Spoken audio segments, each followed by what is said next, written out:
Hey, salut les carpeux! Bon, j'espère que vous allez bien en ce début d'année 2025. Tout d'abord, je vous présente tous les vœux de la team. Je vous souhaite une excellente année 2025, en espérant que 2024 s'est bien passé et c'est bien terminé. Et je vous en souhaite encore une meilleure en 2025. Cette petite vidéo pour faire un petit bilan de la chaîne, puis vous expliquer un petit peu vers où on s'en va. On va d'abord parler des origines de la chaîne. Ensuite, on va expliquer pourquoi est-ce qu'il y a eu une grosse pause là où pendant quelques années il y a eu très peu de vidéos publiées. On va faire le bilan 2024 des activités de la team et ensuite le projet, on va voir le projet 2025, qu'est-ce qui s'en vient en 2025 et enfin on finira la vidéo sur qu'est-ce qui va changer en 2025 dans nos activités. Je vais tout d'abord commencer en remerciant les partenaires. Comme vous voyez sur mon chandail, ce sont donc les partenaires avec lesquels on collabore pour promouvoir la pêche de la carpe au Québec. Donc il y a la Pourvoirie Roger Gladu, l'Académie de pêche du lac Saint-Pierre avec laquelle on fait les cliniques de pêche, Québec Linge qui nous soutient aussi, la compagnie Deeper et donc les sonars Deeper et l'AFC du lac Saint-Pierre, donc l'airphonique communautaire du lac Saint-Pierre avec laquelle on fait beaucoup de projets. Voilà, ça c'était pour les partenaires, donc encore merci à eux de nous soutenir. Concernant les origines de la chaîne, le premier point, je vais aussi préciser quelque chose par rapport à l'histoire un petit peu de la team. Mais en fait, à la base, la team Carpe Aventure, on était donc trois amis qui avons lancé cette équipe, surtout, enfin deux, donc mon ami Christian Bourque et moi. Et en fait, pour des raisons personnelles, Christian a comme dû quitter la team. Donc je suis principalement la personne qui anime la team, mais j'ai gardé le nom de team. Donc mon accent anglais étant mauvais, je parle du mot team, équipe en anglais, donc T-E-A-M. Mais j'ai gardé ça parce que pour moi, même si je suis principalement seul à faire rouler la team Carpe Aventure et puis tout ce qu'on fait, je trouve que ça résume bien l'esprit d'équipe et de communauté que je vois moi derrière cette pêche et derrière toutes les activités que je fais. Voilà, je voulais préciser ça. Donc je remercie quand même justement Christian pour tout ce qu'il nous a apporté. Si un jour il veut revenir, avec plaisir. Et Steve aussi, terrien, qui m'aide beaucoup dans le projet. Donc voilà, ceci étant dit, j'en reviens à mes moutons. Donc les origines de la chaîne, à la base, en fait, quand je suis arrivé au Québec en 2015, j'ai donc commencé à pêcher dans la région de Montréal. J'ai rencontré pas mal de pêcheurs de carpe de Montréal. Et je me suis rendu compte que les techniques de pêche étaient très influencées par les vidéos de pêcheurs sur YouTube ou le contenu présent sur Internet, et notamment les vidéos de pêcheurs anglais. Sauf que, selon moi, c'est pas la même pêche qu'il faut pratiquer ici puis en Angleterre, parce que les Européens pratiquent beaucoup dans des petits lacs, dans des petits étangs, des pêches fines, techniques, etc. Ici, c'est plus une pêche de fleuve ou de rivière, donc une pêche simple et forte, ça demande quelque chose de plus basique mais plus costaud, bref. Moi, je voyais pas ça comme ça. Et j'ai eu envie de communiquer ma vision de la pêche et de partager mes connaissances, parce que je me suis aussi rendu compte que le domaine de la carpe ici en était assez balbutiement, était à ses débuts, était encore même embryonnaire. Donc j'ai voulu en parler parce que je voyais aussi que le contenu qui était disponible sur internet, souvent j'entendais du monde me dire « Ah ouais, j'ai regardé mais je trouve ça compliqué, donc je passais à autre chose ». Donc moi j'ai voulu expliquer, partager l'idée que la pêche à carpe ça peut être très simple, puis si jamais après ça nous intéresse, on peut pousser ça, on peut aller plus loin. Donc voilà, donc ça a été l'idée de départ de tout ce que je fais, en tout cas de tout ce que je fais en fait sur la team Carpe Aventure. Et donc j'ai créé la chaîne et je voulais présenter les bases, justement les bases, tout en montrant comment cette pêche peut être complexe. Donc j'avais prévu de faire autant des chroniques justement pour les débutants, donc la fameuse chronique des carpeux sur la chaîne, où j'expliquais un petit peu les bases, donc les plombs, les cannes, etc. Et je me filmais dans mes aventures de pêche au bord de l'eau pour vous expliquer comment j'abordais la pêche, comment je réfléchissais à la pêche, les défis que je rencontrais, etc. L'idée c'était de partager un peu le raisonnement qu'il y a derrière, puis montrer que c'est pas juste une pêche d'attente plate. Ça peut être quelque chose de très simple, basique, vous allez 2 heures au bord de l'eau, vous envoyez votre ligne, puis vous attendez que ça borde, mais ça peut être aussi quelque chose de très complexe, très réfléchi, parce que c'est un poisson qui se déplace, donc il faut penser un peu stratégie si on veut pousser la chose. Donc voilà, je referai plus tard une vidéo pour expliquer plus concrètement la différence justement entre la pêche, selon moi la pêche ici et la pêche en Europe, et notamment la différence des contenus qu'il y a sur internet.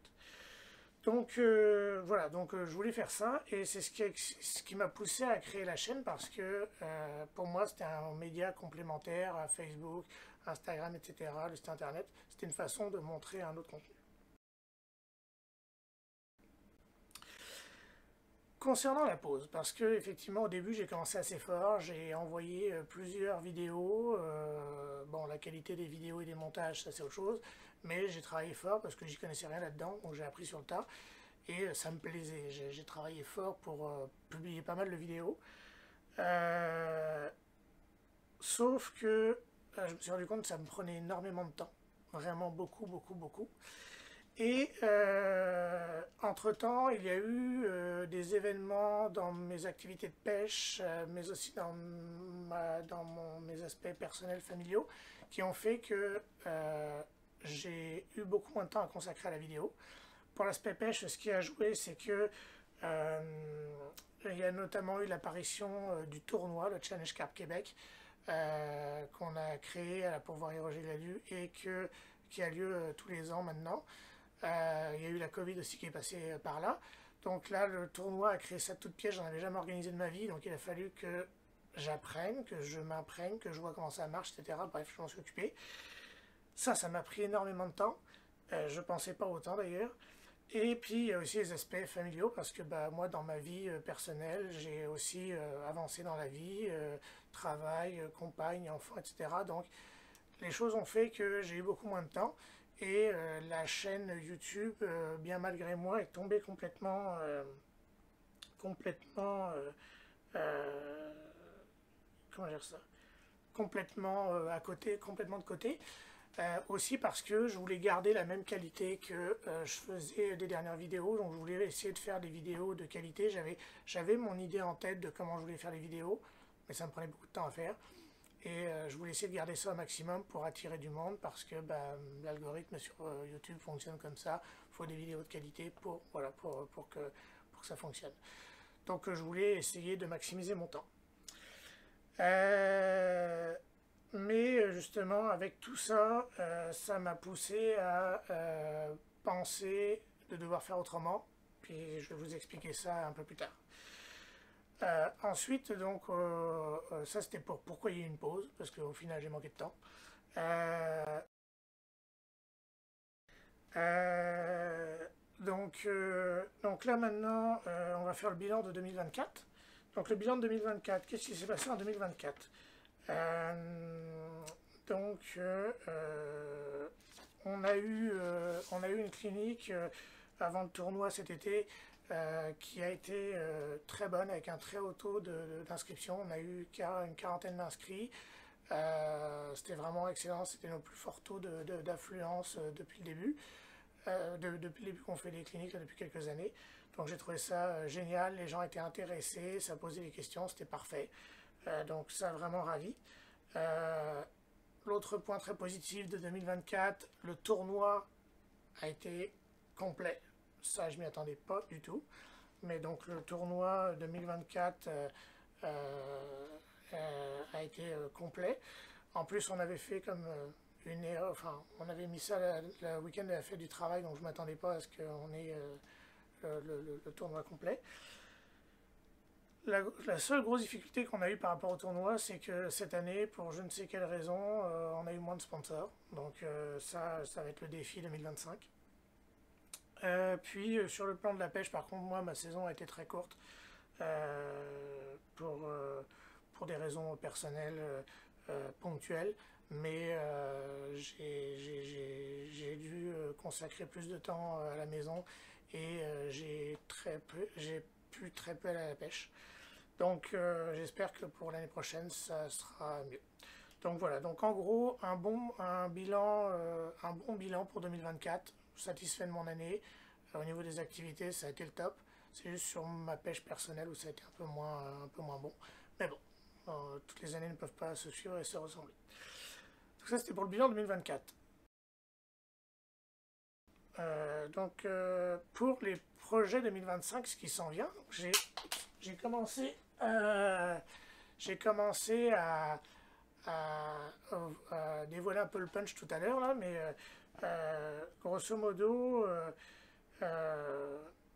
en 2025, donc on va avoir d'abord une clinique pour les débutants cet hiver, là, donc probablement mars-avril, donc pour préparer la saison 2025.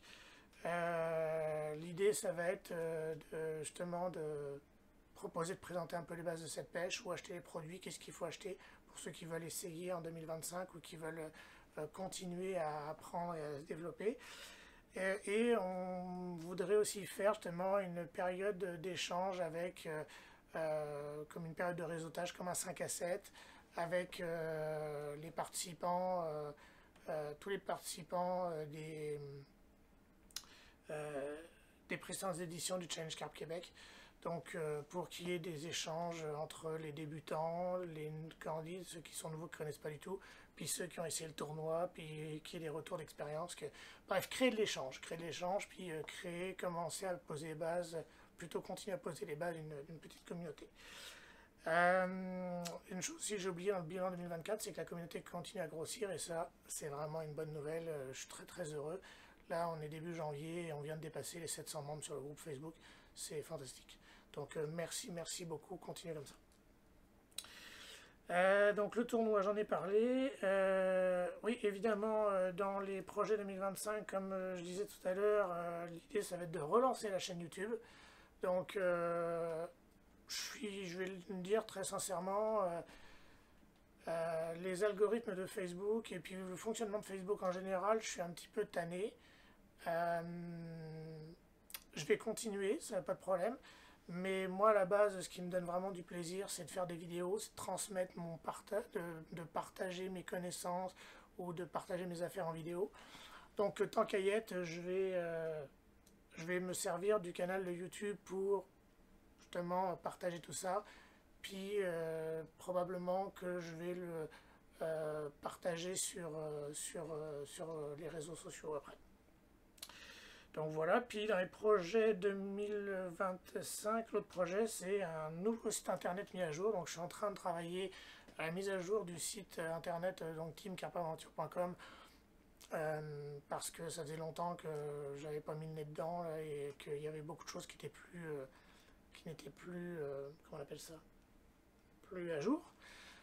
Puis le but du site internet, c'est notamment de faire une sorte de plateforme d'information pour les débutants, ou quand on a un besoin ponctuel, je sais pas, on veut chercher on veut chercher un magasin, commander du stock, on veut chercher, je sais pas moi, comment faire de la morse maison pas chère, ou acheter des ingrédients pour de la morse maison pas chère, ou encore, par exemple, savoir un peu les youtubeurs qu'il y a au Canada qui pêchent la carpe.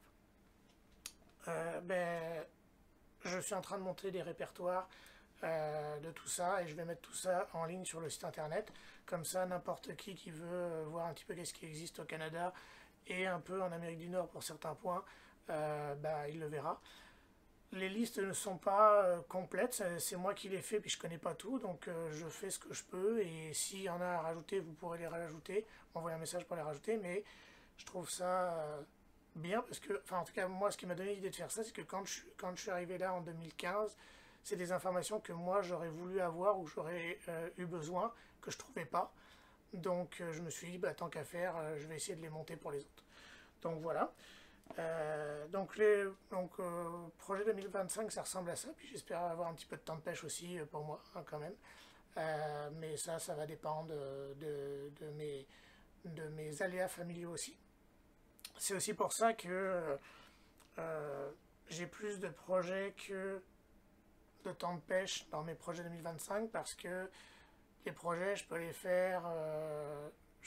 faire ça chez moi quand j'ai des temps morts, alors que la pêche, ça demande à chaque fois de partir au moins une demi-journée, une journée, 2 jours, 3 jours, ça demande de la préparation, puis je ne sais pas si j'aurai le temps pour tout ça. Donc, à voir. Mais d'ailleurs, concernant le partage de mes aventures, puis d'autres chroniques, etc., en fait, pendant qu'il y a eu la grosse pause où j'ai pas pu publier de vidéos, j'ai continué à tourner des vidéos à chaque fois que j'allais au bord de l'eau.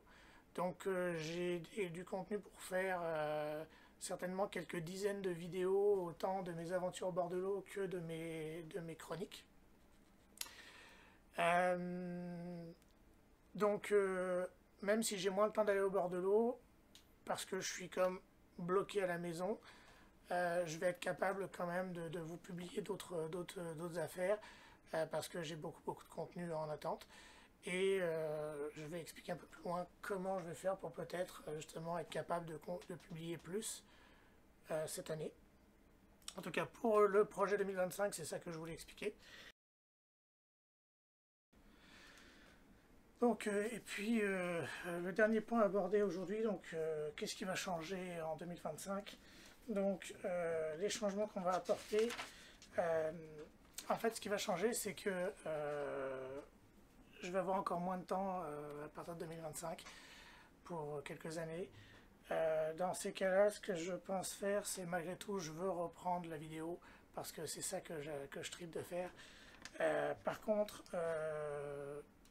je vais pas la faire d'aussi bonne qualité entre guillemets que les dernières vidéos que j'avais publiées sur YouTube parce que j'aurais plus le temps. Donc ce qui va changer, c'est que ça va être des vidéos brutes mais authentiques. C'est-à-dire que je vais m'attarder au contenu, au fond et pas à la forme. Donc les vidéos seront pas parfaites, mais au moins l'information sera là. C'est ça, je vais mettre l'accent sur le contenu euh, parce que c'est ça le plus important. Donc j'espère que ça vous conviendra quand même, mais moi l'essentiel c'est que l'information soit transmise. Après, est-ce que les vidéos seront belles ou pas ou à votre goût, ça, voilà, j'ai une part que je ne peux pas maîtriser. Donc voilà ce que je pouvais vous dire pour les changements qui vont arriver. Puis pour le coup, ça, je vais beaucoup m'en servir pour alimenter les réseaux sociaux et notamment le Facebook. Je vais essayer d'être beaucoup plus présent en vidéo parce que ça risque d'être beaucoup plus facile pour moi. Donc voilà. En conclusion, ben, au final, je suis quand même content de comment les choses évoluent, les projets avancent, la communauté s'agrandit, il y a de plus en plus de choses qu'on fait. Donc j'espère que ça vous plaît en tout cas. Puis n'hésitez pas à mettre des commentaires, à poser des questions, à faire des suggestions en commentaire de la vidéo, je les prends avec plaisir. Et puis sur ce, je vous souhaite encore une excellente année et pensez-y bien, la carpe c'est le fun. Allez, à bientôt, ciao.